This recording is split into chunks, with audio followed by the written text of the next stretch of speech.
It's a foggy morning here at the farm. Very foggy and cold.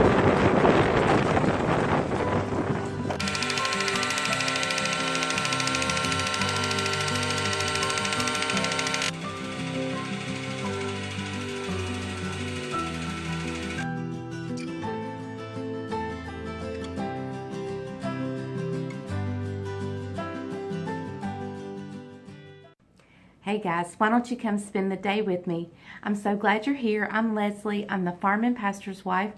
I've got some farm work to do. I've got some errands to run, and I just want you to hang out with me today. So if you don't mind, hit the subscribe button, hit the bell notification, and give me a thumbs up. I really appreciate it. And then be sure to share my videos. So come on, why don't you spend the day with me?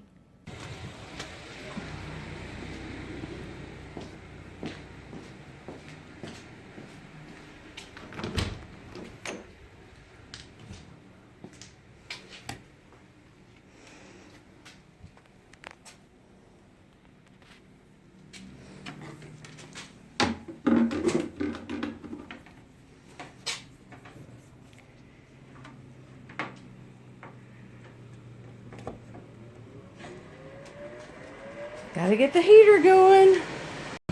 Okay guys, Bryant's checking our feed inventory with his lovely invention he made. 8,000 pounds. Okay guys, don't you just love my hair?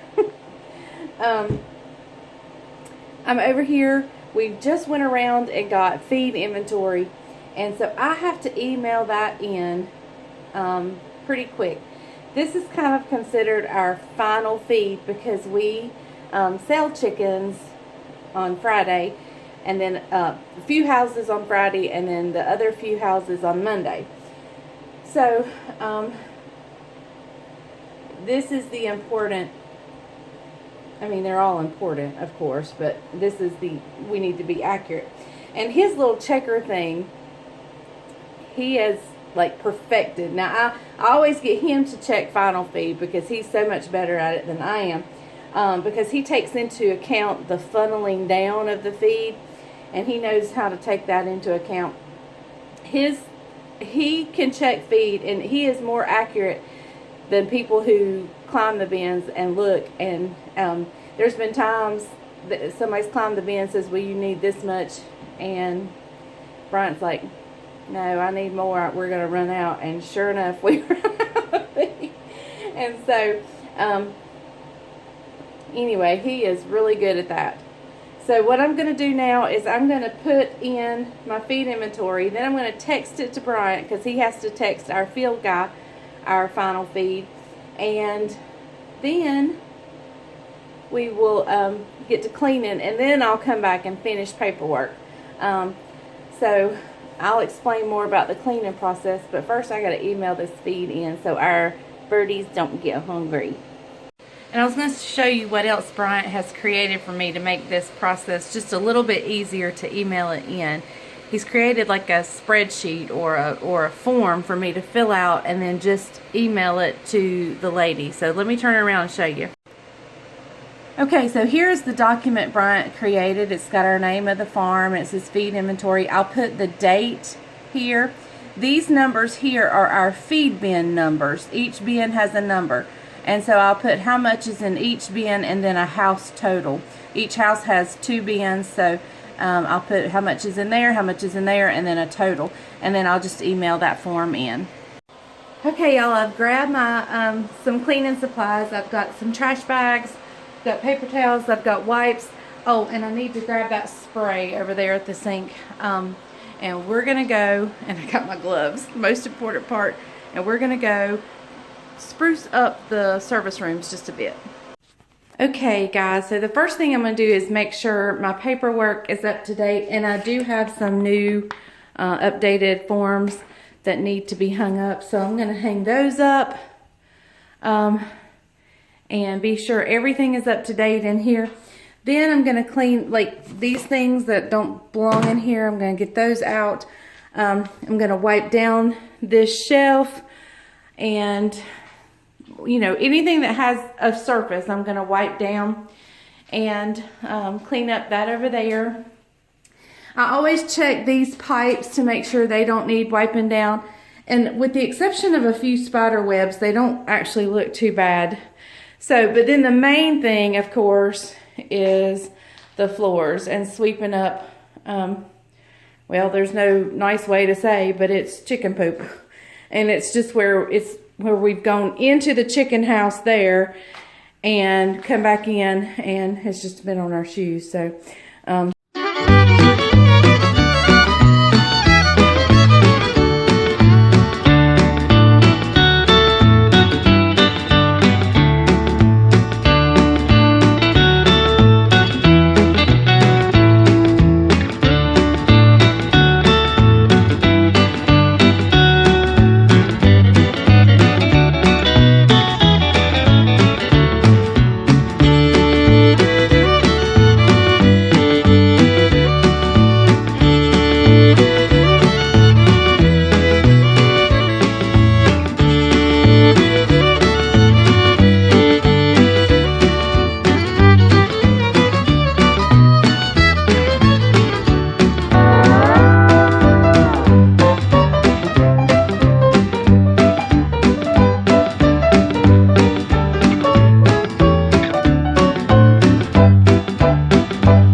ever seen the little bitty small mice here, and I don't like mice at all. Spiders I don't have a problem with, and I knew that coming with chicken houses you were going to have some mice occasionally, and I've actually gotten to where seeing a mouse, and usually they've been in the rat bait station so I don't see them moving.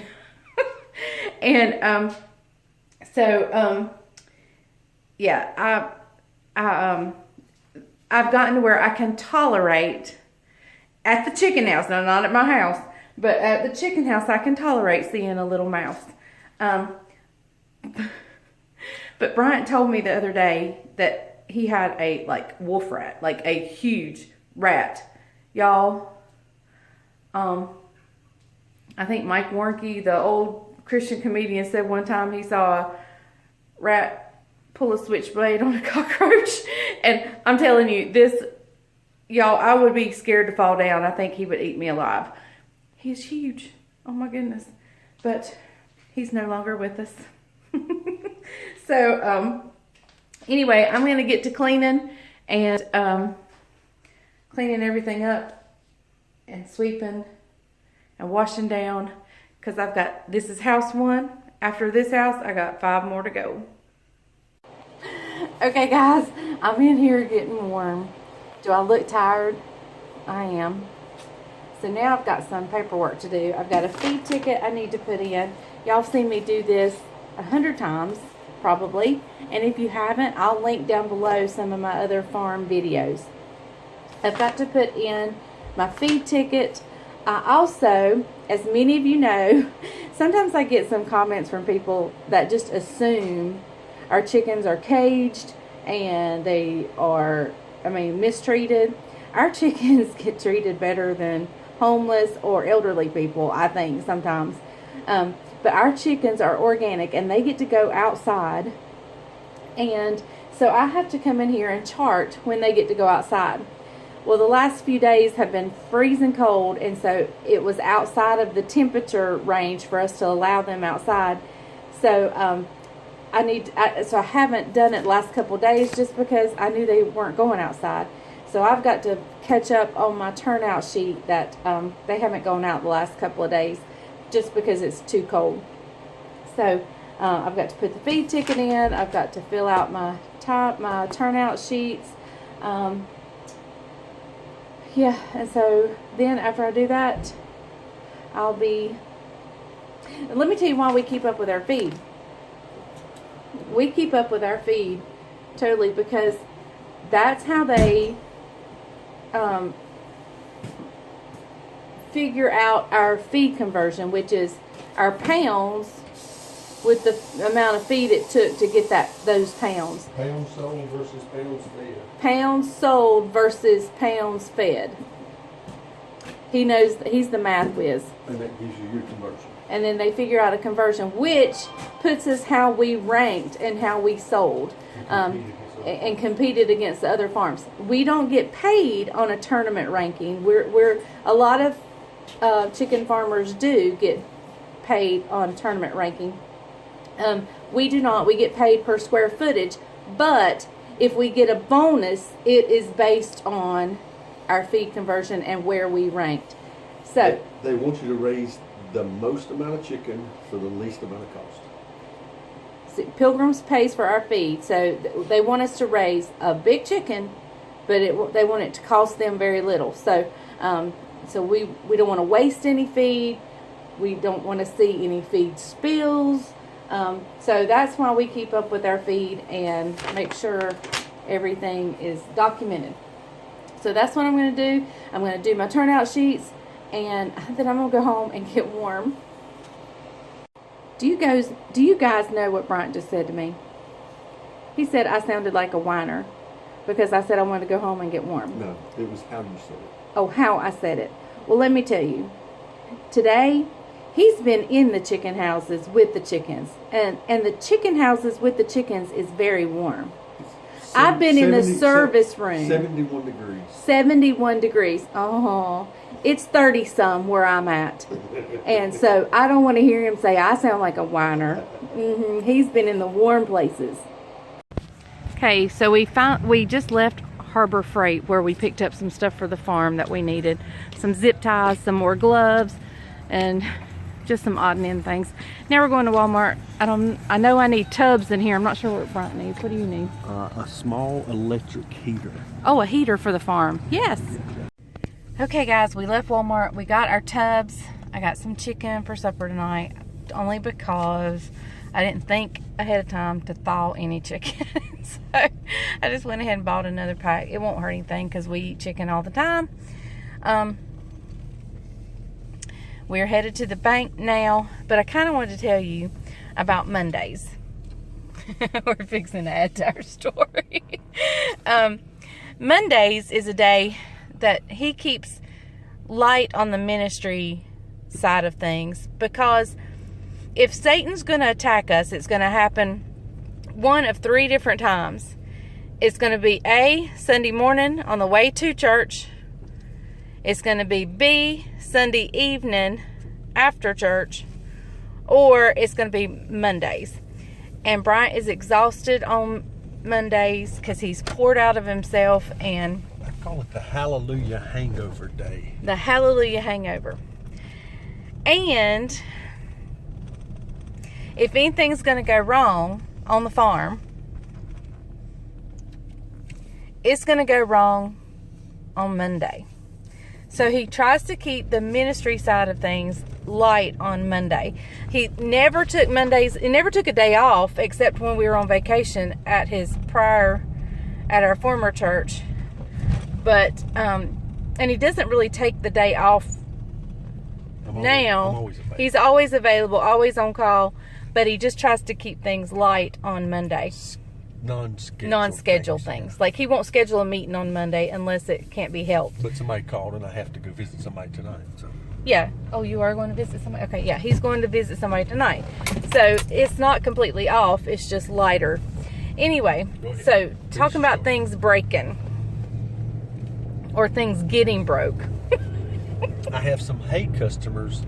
Leah, why don't you tell the story? I have some hay customers that come on Monday to buy hay. Usually I've got two guys. One guy will come and get one roll.